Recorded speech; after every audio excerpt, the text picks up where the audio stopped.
ഷിയാസ് കരീം വന്നപ്പോൾ അനുമോള് കുഞ്ഞു പെങ്ങളാണെന്ന് അനീഷ് പറഞ്ഞിട്ടുണ്ട് എന്ന് പറഞ്ഞിട്ടൊരു കമൻറ്റ് ഞാൻ കണ്ടിട്ടുണ്ടായിരുന്നു. നമ്മൾ തന്നെ നേരത്തെ ഇട്ട ഒരു വീഡിയോയ്ക്കകത്താണ് ഒരു സുഹൃത്തിട്ട കമൻ്റ് ആയിരുന്നു.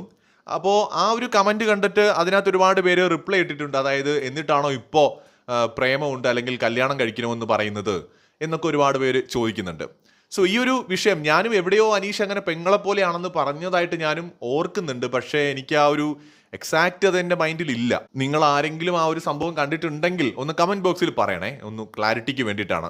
ഞാനത് കറക്റ്റായിട്ട് ഓർക്കുന്നില്ല. പക്ഷെ ഒരുപാട് ആൾക്കാർ ആ ഒരു കമന്റിന് താഴെ ഇല്ല അങ്ങനെ അനീഷ് പറഞ്ഞിട്ടുണ്ടെന്ന് പറയുന്നുണ്ട്. സോ ഇതിനകത്ത് ഒരു തവണ എപ്പോഴെങ്കിലും ലൈഫിൽ എനിക്ക് പെങ്ങളെ പോലെ ആയിരുന്നു എന്ന് പറഞ്ഞു എന്നതുകൊണ്ട് കുറെ നാൾ കഴിഞ്ഞ് കാഴ്ചപ്പാട് മാറിക്കൂടാ എന്നൊന്നുമില്ലല്ലോ, മനുഷ്യനല്ലേ. പിന്നെ ഇതിനകത്ത് ബിഗ് ബോസ് എന്ന് പറയുന്ന ഒരു പ്ലാറ്റ്ഫോമിനകത്ത് നിൽക്കുന്ന മനുഷ്യന്മാരുടെ മനസ്സിലൂടെ എന്തൊക്കെയാണ് പോകുന്നതെന്നൊന്നും നമുക്ക് ഭയങ്കരമായിട്ട് ജഡ്ജ് ചെയ്യാൻ ബുദ്ധിമുട്ടാണ്. നമ്മൾ പുറത്ത് നിൽക്കുന്ന ആൾക്കാരാണ്. ഇപ്പം നമ്മുടെ ഈ ഒരു ലൈഫിനകത്ത് നമുക്ക് ഒരാളോട് പ്രണയം തോന്നാം, വിവാഹ അഭ്യർത്ഥന നടത്താം, തിരസ്കരിക്കപ്പെടാം. ഇതൊക്കെ നമ്മുടെ ജീവിതത്തിൽ സംഭവിക്കാമെങ്കിലും നമ്മൾ ഇവിടെ അത്തരം ഒരു സാഹചര്യത്തിൽ നമ്മൾ ആ ഒരു കാര്യത്തെ നേരിടുന്നത് പോലെ അല്ല ബിഗ് ബോസിനകത്ത് നിൽക്കുന്ന ഒരാൾ അത് ചെയ്യുന്നത്. ഇപ്പം നമ്മൾ ഒരാളോട് വിവാഹ അഭ്യർത്ഥനയോ പ്രണയ അഭ്യർത്ഥനയോ ഒക്കെ നടത്തി കഴിയുമ്പോൾ അവരത് തിരസ്കരിച്ചാൽ നമുക്ക് അതിനെ ഓവർകം ചെയ്യാനായിട്ട് ഒരുപാട് ഓപ്ഷൻസ് ഒക്കെ ഇവിടെ ഉണ്ട്. നമ്മുടെ ഈ റിയൽ വേൾഡിനകത്തുണ്ട്. ബിഗ് ബോസ് എന്ന് പറയുമ്പോൾ ആ അടച്ചിട്ട മുറിക്കകത്ത് ആ ഒരു ചെറിയ വീട്ടിനകത്ത് നിന്നുകൊണ്ട് വേണം ഇതിനെയൊക്കെ അതിജീവിക്കേണ്ടത്. അതൊരു വല്ലാത്ത സാഹചര്യമാണ്. അവിടെ ഞാൻ എപ്പോഴും ഈ ഒരു വിഷയത്തെ രണ്ട് രീതിയിലാണ് കേട്ടോ കാണുന്നത്. ഒന്ന് അനീഷിന്റെ ഗെയിം, രണ്ട് റിയൽ ആയിട്ട് തോന്നിയതാവാം. അപ്പോൾ ഈ രണ്ട് സാധ്യതയും ഇവിടെ ഉള്ളത് കൊണ്ടാണ് അങ്ങനെ പറയുന്നത്. അപ്പോൾ അനുമോളുടെ സാഹചര്യം കൂടി ഞാൻ കൺസിഡർ ചെയ്യുവാണ്. കാരണം അനുമോൾ ഒട്ടും പ്രതീക്ഷിക്കാതെ ഒരാളിൽ നിന്നൊരു വിവാഹ അഭ്യർത്ഥന ഉണ്ടാവുകയാണ്. ആ സന്ദർഭത്തിൽ അതിനെ എങ്ങനെ നേരിടണം എന്നുള്ളത് അനുമോൾക്കും ഒരു ബുദ്ധിമുട്ടുള്ള ഒരു കാര്യം തന്നെയാണ്. റിയൽ ലൈഫിലാണെങ്കിൽ നമുക്ക് അവരെ അവോയ്ഡ് ചെയ്യാം, എന്നിങ്ങനെ പല രീതിയിൽ ചെയ്യാം, പല രീതിയിൽ ആ സാഹചര്യത്തെ കൈകാര്യം ചെയ്യാം. ബിഗ് ബോസിനകത്ത് പിന്നെയും കാണേണ്ട മുഖങ്ങളാണ് എന്നൊരു പ്രശ്നം കൂടിയുണ്ട്. മറ്റൊന്ന്, ഒരാളെ വിവാഹ അഭ്യർത്ഥന നടത്തുന്നത് ഒരു വലിയ തെറ്റല്ലല്ലോ. അപ്പോൾ ആ ഒരു സാഹചര്യത്തിൽ അതിനെ എങ്ങനെ നമ്മൾ നേരിടും? അതാണ് അവിടെ അനുമോളുടെ മുമ്പിലുള്ള ഒരു ചലഞ്ച് എന്ന് പറയുന്നത്. അനുമോൾ ഓൾറെഡി ആദിലേയുടെ അടുത്തൊക്കെ വ്യക്തമാക്കിയിട്ടുണ്ട്, ഞാൻ ആ ചേട്ടനെ അങ്ങനെ കണ്ടിട്ടില്ല, എൻ്റെ ഒരു സഹോദരനെ പോലെ കണ്ടിട്ടുള്ളൂ. സത്യസന്ധമായിട്ട് പറഞ്ഞാൽ അനീഷ് ക്രഷ് ഉണ്ട് എന്ന അനുമോളടുത്ത് പറഞ്ഞൊരു ദിവസം ഉണ്ടല്ലോ, ആ ഒരു ടാസ്കിന്റെ ഇടയിൽ. ആ ചോദ്യം ചോദിച്ചതും അനുമോൾ തന്നെയാണ്. ആരുടെത്തെങ്കിലും ക്രഷ് തോന്നിയിട്ടുണ്ടോ എന്ന് ചോദിച്ചപ്പോൾ ആദ്യം അന്ന് അനീഷ് പറഞ്ഞത് ജിസേലിന്റെ കാര്യമാണ്. കണ്ണാന്തുമ്പി പാട്ടൊക്കെ പാടിയിട്ട് ആളത് പറയുന്നുണ്ടേ. രണ്ടാമത് അത് കഴിഞ്ഞിട്ട് അനീഷ് അനുമോളുടെ പേരാ പറഞ്ഞത്. അപ്പൊ അനുമോളുടെ ഒരു എക്സ്പ്രഷൻസ് ഒക്കെ ഇട്ടിട്ട് ഭയങ്കര ക്യൂട്ട്നെസ് ആയിട്ട് ഒരു ഫണ്ണായിട്ടുള്ള ഒരു സാധനമൊക്കെ ഇട്ടിട്ട് അന്ന് ഭയങ്കര രസകരമായിട്ട് അതിനെടുത്തിട്ടുള്ളൂ. അനീഷ് പറയുന്നതുകൊണ്ട് അത് വേറൊരു ഇഷ്ടമല്ല കേട്ടോ, ഇങ്ങനെ മേക്കപ്പ് ഒക്കെ ചെയ്തിരുന്ന സമയത്ത് തോന്നുന്ന ഒരു ഇഷ്ടം എന്ന് പറയുന്നുണ്ട്. അതിനുശേഷം കിച്ചണിൽ നിൽക്കുമ്പോൾ ആദിലയും അനുമോളും നൂറയും സാരി ഉടുത്തിട്ട് നിന്ന് ആ ഡേയിലും പറയുന്നുണ്ട്, ഇതിപ്പോൾ ഞാൻ ആരെ നോക്കും, എല്ലാവരും സാരി ഉടുത്തപ്പോൾ കാണാൻ നല്ല ഭംഗിയാണല്ലോ എന്നൊക്കെ പറഞ്ഞിട്ട് തമാശയായിട്ട് അനീഷും ഇത് തമാശയാണെന്ന് മനസ്സിലാക്കാൻ കഴിയുന്ന, തമാശയായിട്ട് എടുക്കുന്ന ഒരാളൊക്കെ തന്നെ ആയിരുന്നു. പെട്ടെന്നാണ് അനീഷ് ഈ ഒരു തരത്തിലേക്ക് മാറുന്നത്. മനുഷ്യന് മറ്റൊരാളടുത്ത് ഇഷ്ടം തോന്നാൻ വലിയ സമയമൊന്നും വേണ്ട, കണ്ണടച്ചു തുറക്കുന്ന സമയമൊക്കെ മതി. അപ്പൊ അനീഷിന്റെ ഇഷ്ടത്തെ നമുക്ക് വേണമെന്നുണ്ടെങ്കിൽ ഗെയിമായിട്ടും കാണാം, ഒരു സ്ട്രാറ്റജി ആയിട്ടും കാണാം. പക്ഷെ എൻ്റെ ഇതിനകത്ത് ഞാൻ എടുക്കുന്ന 2-3 പോയിന്റ്സ് എന്ന് പറയുന്നത്, അനീഷിന് അനുമോളടുത്ത് ഇഷ്ടം തോന്നിയാൽ അതിൽ തെറ്റില്ല എന്ന അഭിപ്രായമാണ് എൻ്റേത്. കാരണം അനീഷിന് അങ്ങനെ മാരകമായ വാർദ്ധക്യം ബാധിച്ച ആളൊന്നുമല്ല. വെറും 39-40 വയസ്സിനകത്തേ ആയിട്ടുള്ളൂ അനീഷിന്. അനുമോൾക്ക് 30-31 വയസ്സായിട്ടുണ്ട്. അപ്പോൾ അത് ഏജ് തമ്മിൽ ഭയങ്കര ഡിഫറൻസ് ഉണ്ടെന്നൊന്നും നമുക്ക് അനീഷിനെ കുറ്റപ്പെടുത്താൻ പറ്റില്ല. ആ ഒരു ഇഷ്ടം പറയാനുള്ള പ്രായവും പക്വതയും ഒക്കെ അനീഷിനും അനുമോൾക്കും ഉണ്ട്. പക്ഷെ ഇവിടുത്തെ ഒരു പ്രോബ്ലം എന്താ വെച്ച് കഴിഞ്ഞാൽ, അനീഷ് ഇപ്പൊ കമന്റ്സിൽ പറഞ്ഞ പോലെ മുമ്പ് അനീഷ് എവിടെയും അങ്ങനെ ഒരു ഇഷ്ടം അനുമോളടുത്ത് ഉള്ളതായിട്ട് നമുക്ക് എവിടെയും തോന്നിയിട്ടില്ല അനീഷിന്റെ പെരുമാറ്റത്തിൽ. ഞാൻ അനീഷിനെ ഒരു ജെന്റിൽമാൻ ആയിട്ടാണ് കണ്ടിട്ടുള്ളത് കേട്ടോ. ബിഗ് ബോസിനകത്ത് സ്ത്രീകളോടാണെങ്കിലും ഭയങ്കര എന്താ പറയുക, ഏറ്റവും സ്റ്റാൻഡേർഡ് ആയിട്ട്, ഹൈലി സ്റ്റാൻഡേർഡ് ആയിട്ട് പെരുമാറുന്ന ഒരാളാണ്.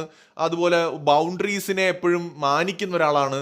അതുപോലെ മോശമായ വാക്കുകൾ പരമാവധി പറയാത്തൊക്കെ ഒരാളാണ്. ആ നിലയ്ക്കൊക്കെ അനീഷിനോട് എനിക്ക് വലിയ റെസ്പെക്റ്റും ഉണ്ട്. സോ അങ്ങനത്തെ ഒരു മനുഷ്യൻ ഒരിടത്ത് പോലും നമുക്ക് അല്ലെങ്കിൽ അറിയാലോ, ഒരു നോട്ടം കൊണ്ട്, ഭാവം കൊണ്ട് തുടക്കകാലങ്ങളിൽ ഒന്നും അങ്ങനെ ഉണ്ടായിരുന്നില്ലെന്ന് മാത്രമല്ല, അനുമോൾക്കെതിരെ നിരന്തരമായി ഗെയിം കളിച്ചിട്ടുള്ള ഒരു ആൾ കൂടിയാണ് അനീഷ്. ആ മനുഷ്യൻ കഴിഞ്ഞ 1.5 ആഴ്ചയായിട്ടാണ് അദ്ദേഹത്തിന് പെരുമാറ്റത്തിൽ നമുക്കൊരു അസ്വാഭാവികത തോന്നുന്നത്. അപ്പോൾ ബിഗ് ബോസ് അവസാനിക്കാൻ ഇനി കുറച്ച് ദിവസമേ ഉള്ളൂ. ആ സമയത്ത് ഇനിയിപ്പോൾ അദ്ദേഹത്തിന് ആദ്യം പെങ്ങളെ പോലെ ആയിരുന്നു, പിന്നീട് ഒരു പക്ഷേ അദ്ദേഹത്തിന് ഒരു പ്രണയം തോന്നി, വിവാഹം കഴിച്ചാലോ എന്ന് തോന്നിയിരിക്കാം. മനുഷ്യ മനസ്സെന്ന് പറയുന്നത് നൂൽപാലം പോലെയാണ്, അങ്ങോട്ടോ ഇങ്ങോട്ടോ ആവാം എപ്പോൾ വേണമെങ്കിലും. നമുക്കതിനെ നമുക്കതിൻ്റെ മറ്റ് കാര്യങ്ങളെക്കുറിച്ച് നമ്മൾ ചിന്തിക്കേണ്ട. ഓക്കെ, മനുഷ്യന്മാർക്ക് എപ്പോഴും അങ്ങനെയുള്ള ചിന്തകളൊക്കെ മാറാം. അപ്പോൾ അതുകൊണ്ട് അദ്ദേഹത്തിന് അങ്ങനെ തോന്നി എന്ന് തന്നെ പറയട്ടെ. അപ്പോൾ അദ്ദേഹം വേണമെങ്കിൽ ഒന്ന് ക്ഷമിക്കാമായിരുന്നു എന്നുള്ളിടത്താണ് എൻ്റെ പോയിന്റ്. ഒരു 9 ദിവസം കൂടെ അദ്ദേഹത്തിന് ക്ഷമിക്കാമായിരുന്നു. അത് അദ്ദേഹം ചെയ്യാത്തത് കൊണ്ട് തന്നെ അനാവശ്യമായിട്ട് ഇത് അദ്ദേഹത്തിനും നെഗറ്റീവാണ്, അനീഷിനും ഇത് നെഗറ്റീവാണ്, അനുമോളെയും ആവശ്യമില്ലാത്തൊരു സൈബർ ബുള്ളിങ്ങിലേക്ക് ഇട്ടുകൊടുത്തതുപോലെയാണ് തോന്നുന്നത്. കാരണം ഒന്നാമതേ അനുമോള് മുമ്പ് ചെയ്തൊരു ഷോയിൽ ഇതുപോലുള്ള ഫണ്ണായിട്ടുള്ള കാര്യങ്ങളെല്ലാം റിയൽ ആണെന്ന് കുറെ ആൾക്കാർ വിചാരിച്ചു വെച്ചിട്ടുണ്ട്. മറ്റേ എന്താ സ്റ്റാർ മാജിക്കിൽ അനുമോളെക്കുറിച്ച് അതൊരു സ്ക്രിപ്റ്റഡ് ഷോ ആണെന്നും അവിടെ ആൾക്കാർ അത് ഡയറക്ടർ ഉൾപ്പെടെ അറിയാവുന്ന സ്ക്രിപ്റ്റഡ് ആയിട്ടുള്ള കാര്യങ്ങളാണ് അതിനകത്ത് പറയുന്നതെന്നും മനസ്സിലാക്കാതെ അതൊക്കെ ജെന്യുവിൻ ആയിരുന്നു, അനുമോൾ ഒരാൾക്ക് ഹോപ്പ് കൊടുത്തു എന്നൊക്കെ പറഞ്ഞ് ഇപ്പോഴും പലരും അനുമോളെക്കുറിച്ച് വേണ്ടാതീനം ഒരുപാട് പറഞ്ഞ് പ്രചരിപ്പിക്കുന്നുണ്ട്.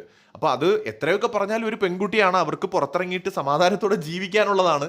സോ അവർ ഈ അവിവാഹിത കൂടിയാണ്. അപ്പോൾ അവരുടെ ഒരു പേഴ്സണൽ ലൈഫിനെ ബാധിക്കുന്ന ഒരു വിഷയമാണല്ലോ ഇത്തരം വിവാഹ അഭ്യർത്ഥന എന്നൊക്കെ പറയുന്നത്. ബിഗ് ബോസിനകത്ത് അത് പലരും നടത്തിയിട്ടുണ്ട്. പക്ഷെ രണ്ടുപേർക്കും പ്രണയം തോന്നുന്ന ഒരു സാഹചര്യത്തിൽ അത് ഓക്കെ, നമുക്കത് റെസ്പെക്ട് ചെയ്യാം. രണ്ടുപേരുടെ പ്രായപൂർത്തിയായിട്ടുള്ള രണ്ടാൾക്കാരുടെ ചോയ്സ് ആണല്ലോ. ഇവിടെ അനുമോൾക്ക് അനീഷിനോടും അങ്ങനെ ഒരു ഇഷ്ടം ഉണ്ടെങ്കിൽ ഒരു ബ്യൂട്ടിഫുൾ ആയിട്ടുള്ള ഒരു സാധനമായിട്ട് നമുക്ക് അതിനെ കാണാം. രണ്ട് മനുഷ്യന്മാർ തമ്മിലുള്ള പ്രണയം എന്ന് പറയുന്നത് വളരെ മനോഹരമായ ഒരു കാര്യമാണ്. പക്ഷെ ഇവിടെ അനുമോളോട് അദ്ദേഹം ഈ ഇഷ്ടം പറയുമ്പോൾ അനുമോൾക്ക് തിരിച്ചങ്ങനെ ഒരു ഇഷ്ടമില്ല. ഒരു നോ പറയാൻ അനുമോള് ബുദ്ധിമുട്ടാണ് അവിടെ. കാരണം അനീഷിനെ വേദനിപ്പിക്കാനും പാടില്ല.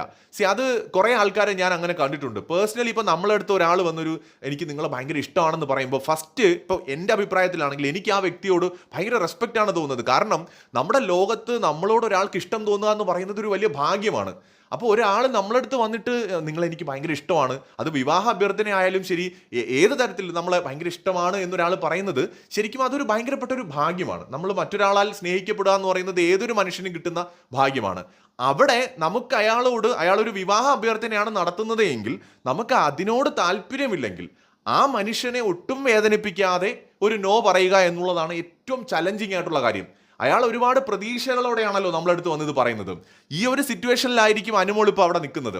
ഇതേ സിറ്റുവേഷനിൽ എനിക്ക് പാവം ദിൽഷയുടെ കാര്യമാണ് ഓർമ്മ വരുന്നത്. പുള്ളിക്കാരി ഇതേ സിറ്റുവേഷൻ ഫേസ് ചെയ്തിട്ടുള്ള, ഇതിനേക്കാൾ തീവ്രമായ ഒരു സിറ്റുവേഷൻ ഫേസ് ചെയ്തിട്ടുള്ള ഒരാളാണ്.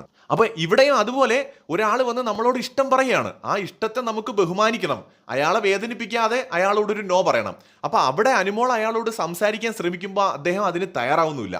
അദ്ദേഹത്തിന് അറിയാം, അനുമോൾ പറഞ്ഞു തുടങ്ങിയപ്പോൾ അനീഷിന് മനസ്സിലായി വരാൻ പോകുന്നത് ഒരു നോയാണ്. ഒന്നുകിൽ ആ നോ ഉൾക്കൊള്ളാൻ അനീഷിന് കഴിയുന്നില്ല, ഇല്ലെങ്കിൽ ഇനി കണ്ടിന്യൂ ചെയ്ത് സംസാരിക്കണ്ട, ഇതൊരു ഗെയിം ആയിരിക്കാം എന്ന രീതിയിലായിരിക്കും അനീഷ് ഇത് കൊണ്ടുവന്നത്. ഈ രണ്ട് പോസിബിലിറ്റീസും അവിടെയാണ് എനിക്ക് തോന്നുന്നത്. ഒന്നുകിൽ അത് സംസാരിച്ച് മനോഹരമായിട്ട് അത് സോൾവ് ചെയ്യുകയാണെങ്കിൽ അനീഷിനോടുള്ള റെസ്പെക്റ്റ് കൂടും നമുക്ക്. കാരണം മെച്ചുറായിട്ട് അനീഷ് അത് ഹാൻഡിൽ ചെയ്തു എന്നുള്ള രീതിയിൽ. ഇവിടെ അനീഷ് സംസാരിക്കാതെ മാറി നടക്കുമ്പോൾ അത് അനീഷിന് തന്നെ ദോഷം ചെയ്യാനാണ് സാധ്യത എന്ന് പറയുന്നത്. അനുമോളെ സംബന്ധിച്ചിടത്തോളം അനുമോൾ അനീഷിനെ വേദനിപ്പിക്കാതെ പറഞ്ഞ് മനസ്സിലാക്കാനായിട്ട് ശ്രമിക്കുകയാണ്. അത് അനീഷിന് ഉൾക്കൊള്ളാൻ കഴിയുമോ എന്നുള്ളതാണ് ഒരു വിഷയം. രണ്ട്, ഇത് ഗെയിം ആണെങ്കിൽ, അനീഷിന്റെ ഗെയിം ആണെങ്കിൽ ഇത് തീർച്ചയായിട്ടും അനുമോളെ ഭയങ്കരമായിട്ട് ബാധിക്കുന്ന ഒരു ഗെയിമാണ്. അനീഷ് ഒരിക്കലും അങ്ങനെ ചെയ്യരുത്. കാരണം അനീഷിന് ഒരുപാട് പ്രേക്ഷക സപ്പോർട്ടുള്ള ഒരാളാണ്. സോ അങ്ങനത്തെ ഒരാളോട് പ്രണയാഭ്യർത്ഥന നടത്തുമ്പം ഒരു നോയാണ് അവിടെ നിന്ന് വരുന്നതെങ്കിൽ ഭയങ്കരമായിട്ട് വിമർശനങ്ങൾ സോഷ്യൽ മീഡിയയിൽ നേരിടേണ്ടി വരും. ഞാനിപ്പോൾ ഫേസ്ബുക്കിനകത്തൊക്കെ ഒരുപാട് പോസ്റ്റുകൾ ഇതിനോടകം തന്നെ കണ്ടിട്ടുണ്ട്. അനുമോൾ എന്തോ ഹോപ്പ് കൊടുത്തു എന്നൊക്കെ അവരെ പറഞ്ഞ് പ്രചരിപ്പിക്കുകയാണ്. ഈ ഷോ 24/7 കാണാത്ത, അല്ല എപ്പിസോഡ് പോലും കാണാത്ത ആൾക്കാരൊക്കെ ചിലപ്പോൾ അത് വിശ്വസിച്ചേക്കാം. റീൽസും ചെറിയ ഷോർട്ട് വീഡിയോസ് ഒക്കെ മാത്രം കാണുന്നവർ ഇതൊക്കെ വിശ്വസിക്കും.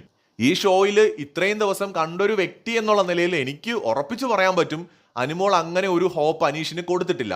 ഒരാഴ്ച മുമ്പ് വരെ അനീഷും അങ്ങനെ ഒരു പ്രണയമുള്ള രീതിയിൽ അനീഷ് അനുമോളോട് പെരുമാറിയിട്ടില്ല. ഒരു സ്ത്രീകളോടും അനീഷ് മോശമായി പെരുമാറുന്ന ഒരാളായിട്ട് എനിക്ക് തോന്നിയിട്ടുമില്ല.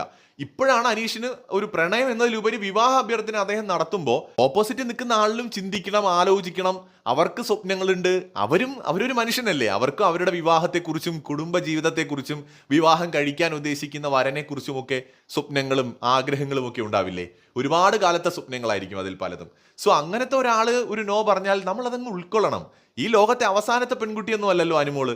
അപ്പോൾ അതുകൊണ്ട് തന്നെ അനീഷിന് വേറെ എത്രയോ വിവാഹ ബന്ധങ്ങൾ പുറത്തിറങ്ങിയാലും അദ്ദേഹത്തിന് താല്പര്യം ഉണ്ടെങ്കിൽ കിട്ടും. അപ്പോൾ ഇത് വലിയ പ്രണയം കുറേ കാലമായിട്ട് ചെരുപ്പ് തേഞ്ഞ് പുറകെ നടന്ന് പ്രേമിച്ചെന്ന് പറയാനൊന്നുള്ള സാഹചര്യങ്ങളില്ല. അല്ലെങ്കിൽ വന്ന അന്ന് തൊട്ടുള്ള പ്രണയമാണെന്നും പറയാനില്ല. ജസ്റ്റ് ഒരു ക്രഷ്, ഏതാനും ആഴ്ചകൾക്ക് മുമ്പ് മാത്രം വെളിപ്പെടുത്തിയ ഒരു ക്രഷ്, ഇപ്പോൾ മാത്രം അനീഷിന്റെ മനസ്സിൽ തോന്നിയ ഒരു പ്രണയമാണ്. അപ്പോൾ അതിന് വലിയൊരു തീവ്രതയൊന്നും ഉണ്ടെന്ന് ഞാൻ കരുതുന്നുമില്ല. അപ്പോൾ അത് റിയൽ പ്രണയമാണെങ്കിലും അനീഷ് ഇവിടെ ചെയ്യേണ്ടത് അനുമോളുടെ ഡിസിഷനെ റെസ്പെക്ട് ചെയ്തുകൊണ്ട് അത് അക്സെപ്റ്റ് ചെയ്യുക. യാഥാർത്ഥ്യം ഉൾക്കൊള്ളുക. അതിലൂടെ അനീഷിന്റെ ഒരു ഒരു ക്യാരക്ടർ കൂടുതൽ മെച്ചപ്പെടുകയുള്ളൂ.